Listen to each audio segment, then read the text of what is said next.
नमस्कार दोस्तों, मैं हूं राजीव। आपका हार्दिक स्वागत करता हूं हमारे एजुकेशनल प्लेटफॉर्म एग्ज़ाम गंगा में। दोस्तों, आज हम लोग पढ़ाई से रिलेटेड नहीं है, लेकिन इसको जानकारी के अवेयरनेस के लिए हमको जानना जरूरी है। हम लोग आज डिस्कस करेंगे रिजर्वेशन, आरक्षण के बारे में। ठीक है, तो आज हम लोग डाउट को क्लियर करेंगे। बहुत लोग आरक्षण के से लेके मिथ रहता है कि कैसे आरक्षण किसको कैसे मिलता है। ठीक है, तो इसको आज हम लोग क्लियर करेंगे, देखेंगे कितने टाइप के आरक्षण होते हैं। ठीक, तो यहाँ पे आप लोग बने रहिए और इसको वीडियो के लास्ट तक देखिएगा, आपको क्लियर हो जाएगा कि रिजर्वेशन कैसे मिलता है, किसको किसकी सीटें कहाँ किसने कौन ले लेता है। ठीक है, तो यहाँ पे ये देखते हैं। देखिए, रिजर्वेशन हमारे मेनली दो टाइप का मिलता है, मेरे ध्यान दीजिएगा। तो यहाँ पे हमको रिजर्वेशन को हम लोग दो कैटेगरी में बांट रखा है। देखिए, एक होता है लंबवत। बहुत लोग जानते हैं, ऐसी बात नहीं कि नहीं जानते हैं।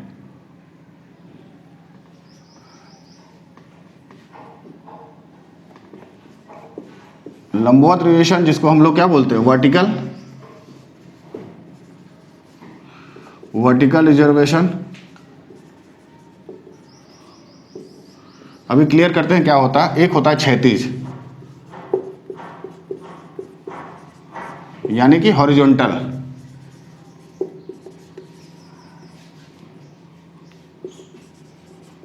रिजर्वेशन देखिए, अब इसमें दो तरह का रिजर्वेशन मिलता है। जो भी कैटेगरी एलिजिबल होती है रिजर्वेशन के लिए, उनको दो तरह से रिजर्वेशन मिलता है। एक होता है हमारा वर्टिकल रिजर्वेशन, एक होता है हमारा हॉरिजॉन्टल रिजर्वेशन। ध्यान से देखिएगा, जैसे रिजर्वेशन पाने वाली कैटेगरी कौन कौन सी है, ध्यान दीजिएगा, एक बार क्लियर कर लेते हैं।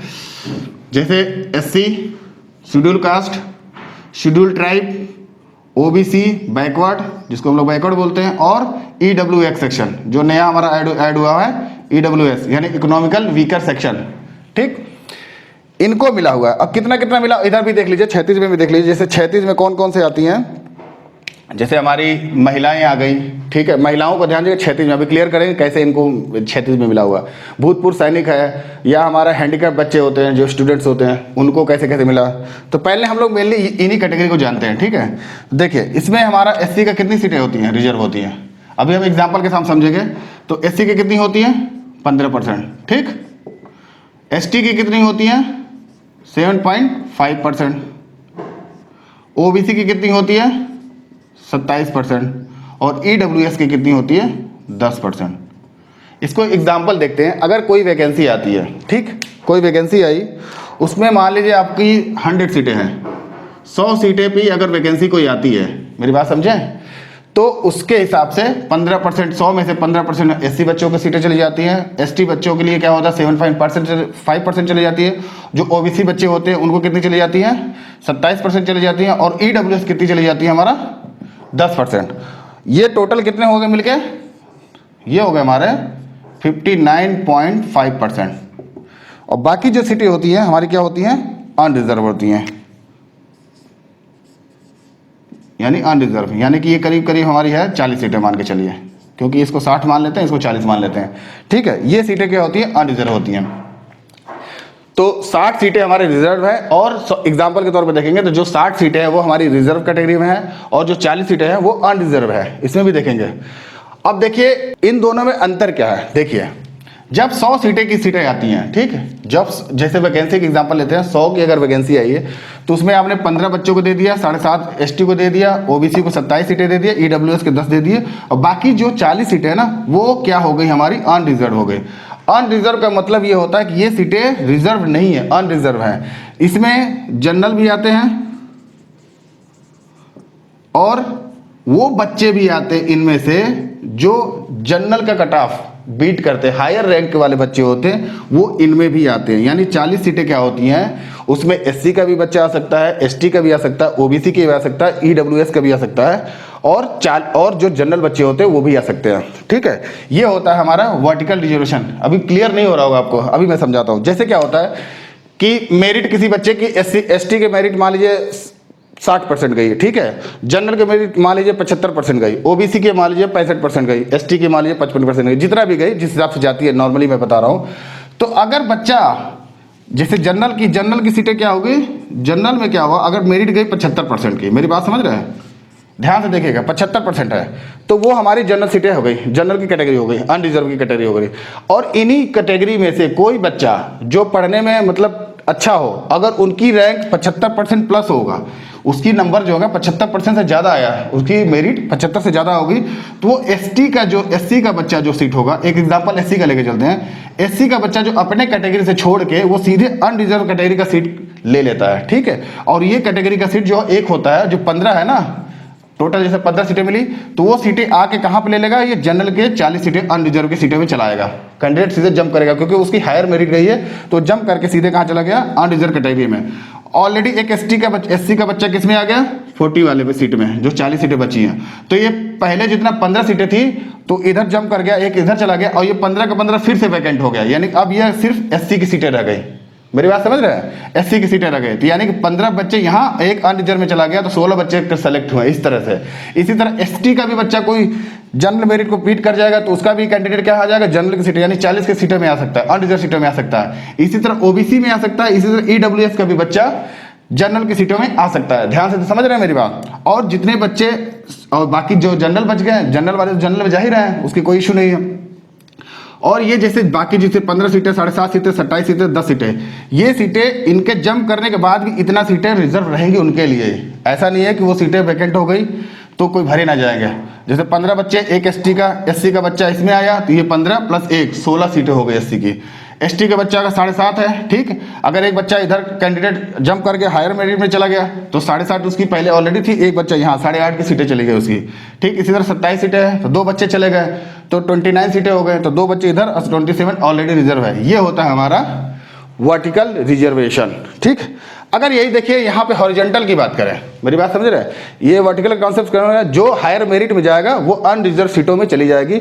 बाकी जो ऑलरेडी फिक्स है 60 सीटें में ना, किसी का भी कोई इंटरफेरेंस नहीं रहता, वो 60 सीटें ऑलरेडी रिजर्व है।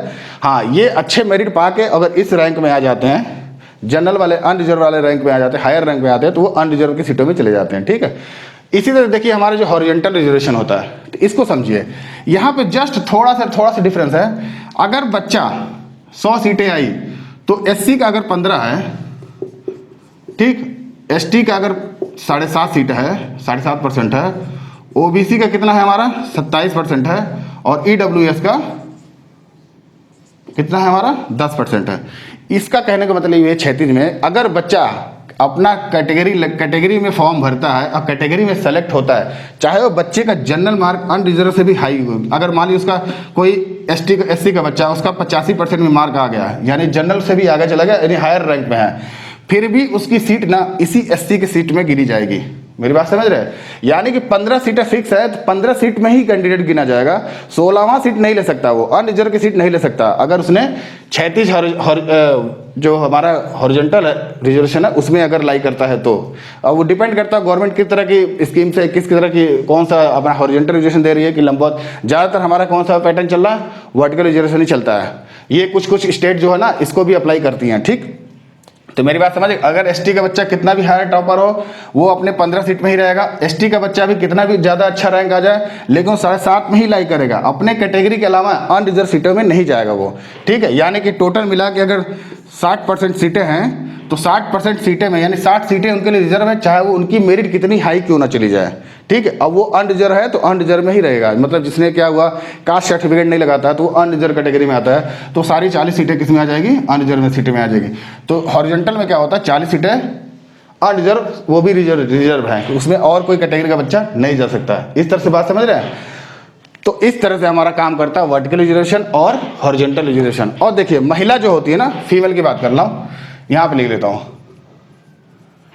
जो फीमेल होती है उनको भी कौन सा कैटेगरी मिलता है, हॉरिजॉन्टल ही मिलता है। अगर उनकी सीटें फिक्स हैं, इतना % मिला है, तो महिलाओं को अगर मान लें 100 में से अगर 20 सीटें मिल गई, किसी कैटेगरी का महिला हो, चाहे SC ST OBC EWS या जनरल, ठीक है, जनरल में भी महिला, अगर महिलाओं की सीट अगर 10 सीटें हैं फिक्स है, तो 10 सीटें अगर फुल होने के बाद चाहे कितना भी मेरिट आ जाए, 10 सीटें फुल होने के बाद उनकी सीटें नहीं बढ़ती है अगर फीमेल का कैटेगरी लेती हैं तो।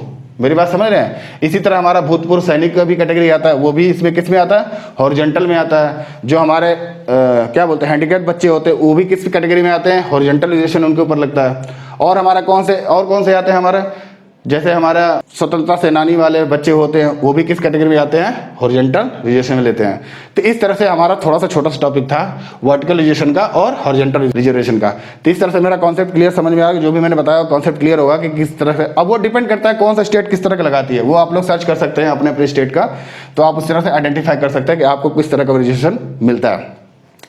कैटेगरी वाले बच्चों को, अगर जो रिजर्व बच्चे हैं, अगर कैटेगरी वाले बच्चों की बात की जाए तो उनको अगर वर्टिकल रिजर्वेशन मिलता है तो उनको ज़्यादा बेनिफिट मिलता है, क्योंकि उनकी सीटें तो फिक्स है ऑलरेडी, और वो जो अच्छे बच्चे होते हैं जो और ज़्यादा जो रिजर्वेशन का फायदा नहीं ले पाते, उससे ज़्यादा अच्छी मेरिट होती है, तो सीधे अनरिजर्व में आ जाते हैं। मेरी बात समझ रहे हैं? तो सबसे ज़्यादा फायदा कैटेगरी वाले बच्चों को वर्टिकल रिजर्वेशन होती है, और सबसे ज़्यादा लॉस कैटेगरी वाले बच्चों किस में होता है, हॉरिजॉन्टल वाले में होता है, क्योंकि उनको अपनी सीटें फिक्स हैं। चाहे टॉपर लड़का, चाहे मान सपोज एक एग्जांपल लेते हैं, कोई बच्चा है जिसने क्या हुआ सर्टिफिकेट नहीं लगा, तो वो जनरल का बच्चा है, अगर उसकी मेरिट 60% गई, मेरी बात समझ रहे हैं, और कोई एससी का है, ओबीसी का, या किसी तीनों में से चारों में से किसी का गई, या ईडब्ल्यूएस का है, किसी के मेरिट हमारे 75% गई।